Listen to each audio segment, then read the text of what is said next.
Hello friend, नमस्कार। I am जेके। आज हम बताने वाले हैं आपको रैपिड हार्डनिंग पोर्टलैंड सीमेंट के बारे में। जहां जहां रिपेयर वर्क होता है, स्पीडी कंस्ट्रक्शन करना होता है, इनिशियल फ्रेमवर्क 2 या 3 दिन में ही डिसमेंटल करना होता है, वहां रैपिड हार्डनिंग पोर्टलैंड सीमेंट का यूज होता है। मान लीजिए बड़े बड़े हाईवे हैं, ब्रिजेस हैं और सीमेंटेड कंक्रीट डैमेज हो गया है। उस कंडीशन में क्या होगा दोस्त कि सबको पता है कि ट्रैफिक जैम को रोकना बहुत ही अहम होता है। जितना जल्दी रिपेयर वर्क कंप्लीट हो जाएगा उतना सुविधा होगी ट्रैफिक कंट्रोलर के लिए। तो उस कंडीशन में रैपिड हार्डनिंग पोर्टलैंड सीमेंट का यूज बहुत ही अधिक मात्रा में यूज होता है। इसमें सबसे ज्यादा एडवांटेज ये होता है दोस्त कि जो ऑर्डिनरी पोर्टलैंड सीमेंट का 3 डेज का स्ट्रेंथ है, रैपिड हार्डनिंग पोर्टलैंड सीमेंट में वही 1 डे में प्राप्त हो जाता है। अगर हम बात करते हैं 28 डेज का, तो 28 डेज का जो स्ट्रेंथ होता है, अगर हम rapid hardening Portland cement use करते हैं तो वो 7 डेज में ही प्राप्त हो जाता है। तो रिपेयर वर्क के लिए बहुत ही ज्यादा जाना जाता है रैपिड हार्डनिंग पोर्टलैंड सीमेंट को। इस सीमेंट का यूज कोल्ड वेदर कंडीशन में भी यूज होता है, जहां पर -2 degree Celsius temperature, -20 degree Celsius temperature, अगर वहां पर कंस्ट्रक्शन करना है, रोड का निर्माण करना है, बिल्डिंगों का निर्माण करना है, उस कंडीशन में भी रैपिड हार्डनिंग पोर्टलैंड सीमेंट का यूज होता है। क्या क्या इसके प्रोसेसेस होते हैं, क्या अहम क्वालिटी पैरामीटर्स होता है, आज हम आपको बताएंगे। इसमें सबसे अहम होता है दोस्त C3S, जो क्लिंकर में पाया जाता है कि वैल्यू सबसे प्रचुर होती है। C3S की वैल्यू जितना ज्यादा होगा सीमेंट के अंदर, उतना ज्यादा उसका अर्ली स्ट्रेंथ प्राप्त होगा। तो क्या प्रोसेस होता है रैपिड हार्डनिंग सीमेंट बनाने का दोस्त? इसमें जो यूज होता है लाइमस्टोन, वो generally high grade limestone use होता है, जिसमें कैल्शियम ऑक्साइड की वैल्यू वो 62 से लेके 67% तक रहता है। हाई ग्रेड लाइमस्टोन में हम फ्लक्सिंग एजेंट के रूप में आयरन ओर को 3 या 4% मिला के प्रॉपर रॉमिक्स डिजाइन के हिसाब से कि हमको आउटपुट जो क्लिंकर का C3S वैल्यू है वो करीब 56% तक मिलना चाहिए। उसी रेशियो के हिसाब से प्रॉपर उसकी ग्राइंडिंग की जाती है, किल्न में प्रॉपर बर्निंग की जाती है 1500 डिग्री सेल्सियस टेम्परेचर में, और नोडल फॉर्मेशन के साथ में क्लिंकर प्राप्त होता है। क्लिंकर जो मिला दोस्त, उसमें जो C3S की वैल्यू है, जनरली ऑर्डिनरी पोर्टलैंड सीमेंट में जो C3S की वैल्यू है वो 48, 49 या कभी कभी 51 तक रहता है, लेकिन रैपिड हार्डनिंग सीमेंट में वही C3S की वैल्यू 56% तक रहता है।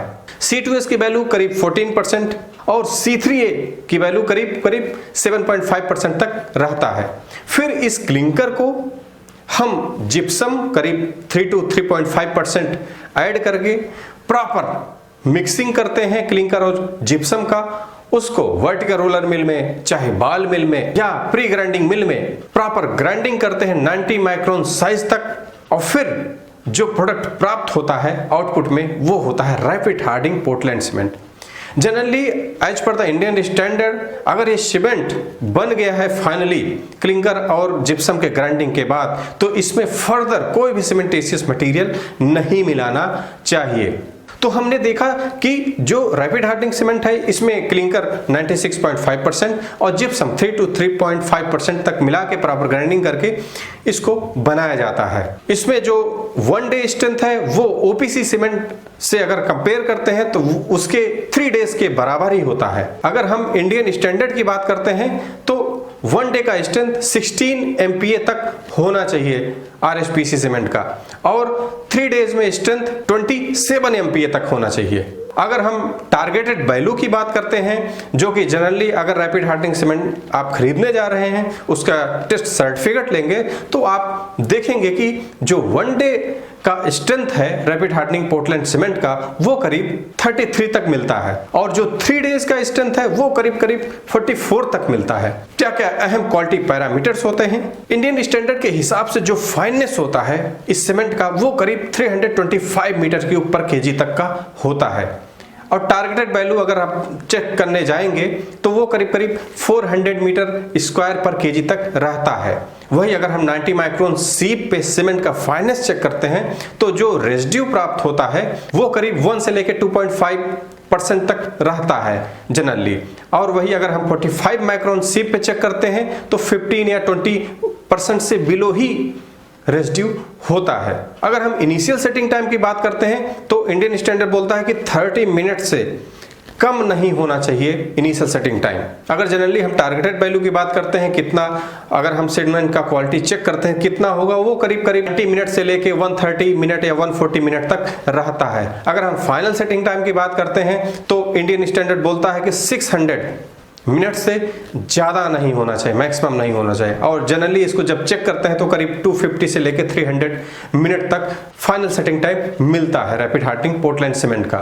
साउंडनेस टेस्ट बहुत ही जरूरी होता है चेक करने के लिए कितना एक्सपेंशन होता है कंक्रीट में, क्रैक को अवॉइड किया जा सके। साउंडनेस का चेक होना बहुत जरूरी होता है। दो टाइप के जनरली साउंडनेस टेस्ट होता है। पहला लीच एरियर टेस्ट, अगर इसमें फ्री लाइम की वैल्यू सीमेंट में ज़्यादा है तो इसके द्वारा पता लगाया जा सकता है, इसमें फेल हो जाएगा सीमेंट।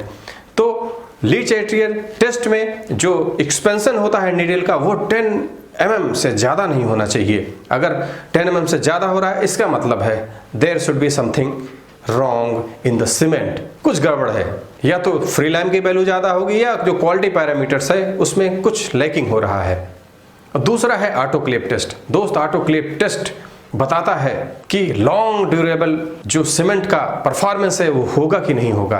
अगर MgO की वैल्यू भी ज़्यादा है तो इस टेस्ट में फेल हो जाएगा। ऑटो टेस्ट बोलता है कि जो सीमेंट का एक्सपेंशन है इसमें 0.8% से ज़्यादा नहीं होना चाहिए। और जनरली अगर आप बेस्ट क्वालिटी का सीमेंट यूज करते हैं तो आपको टेस्ट सर्टिफिकेट देखने को मिलेगा कि 0.1, 0.2% से ज़्यादा सीमेंट में ऑटोक्लेव का एक्सपेंशन नहीं है। लेकिन फिर भी 25% मैन्युफैक्चरर इस टेस्ट में फेल हो जाते हैं, proper lacking of high grade limestone availability. अगर हम बात करते हैं क्वालिटी पैरामीटर का, इसमें जो लाइम सैचुरेशन फैक्टर की वैल्यू है वो करीब 0.6 से लेके 1 तक रखा जाता है, क्योंकि इसमें C3S की वैल्यू ज़्यादा होती है तो जनरली लाइम सैचुरेशन फैक्टर वो करीब 0.9, 0.95 तक रहता है इसमें। अगर हम क्लोराइड कंटेंट की बात करते हैं वो 0.05% से ज़्यादा नहीं होना चाहिए। अल्कली की बात करते हैं जो कि क्रैकिंग फॉर्मेशन के लिए बढ़ावा देता है, वो भी करीब 0.6% से ज़्यादा नहीं होना चाहिए।